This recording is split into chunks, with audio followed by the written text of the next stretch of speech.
Mariama, une jeune femme pleine de rêves, a vu sa vie brisée par les critiques et les jugements de sa communauté. Son histoire est un cri d'alarme contre le poids des mots et leurs conséquences irréversibles. Découvrez ce récit bouleversant qui nous rappelle à quel point la bienveillance est essentielle.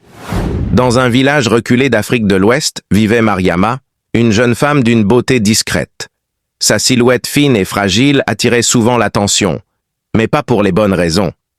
Dès son adolescence, elle était la cible des moqueries des autres. « Pourquoi es-tu si maigre? Tu ressembles à une branche sèche !» disaient certains en ricanant. D'autres chuchotaient qu'elle devait être malade ou qu'elle portait un mauvais sort. Chaque remarque était un coup de poignard pour Mariama, qui se sentait impuissante face à ces jugements. Malgré tout, Mariama essayait de sourire. Elle espérait qu'avec le temps, les gens finiraient par voir au-delà de son apparence. Mais c'était peine perdue. Même les membres de sa propre famille lui reprochaient de ne pas être comme les autres jeunes filles du village. « Personne ne voudra de toi, Mariama, avec un corps comme ça », lui lançait un oncle lors d'un repas de famille. Chaque repas devenait pour elle une épreuve. Les regards scrutateurs, les commentaires sur ce qu'elle mangeait ou ne mangeait pas, la suivaient comme une ombre. Mariama commença à s'enfermer chez elle, évitant tout contact avec l'extérieur. Le simple fait de marcher dans le village était devenu insupportable. Elle avait l'impression que chaque regard était un jugement, chaque sourire un ricanement. Dans sa solitude, elle cherchait des moyens de retrouver confiance. Elle lisait, écrivait et priait, espérant un jour surmonter cette douleur.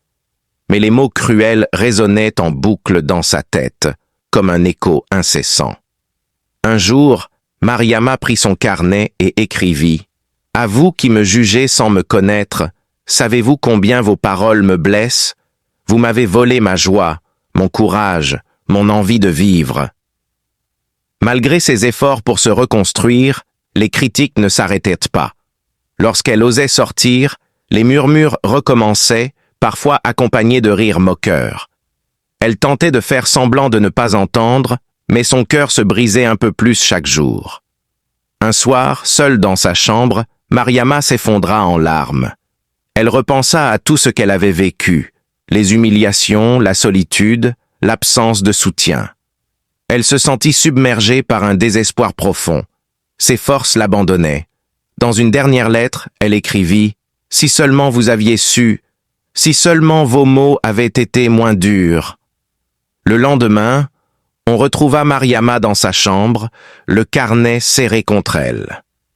La nouvelle de sa mort se répandit comme une traînée de poudre dans le village. Ceux qui l'avaient critiquée furent frappés de stupeur. Beaucoup se demandèrent s'ils étaient responsables de ce drame. Mais pour Mariama, il était trop tard. Aujourd'hui, son histoire est racontée pour rappeler l'importance de la bienveillance. Chaque mot peut construire ou détruire une vie. Abonnez-vous pour ne pas rater mes autres histoires.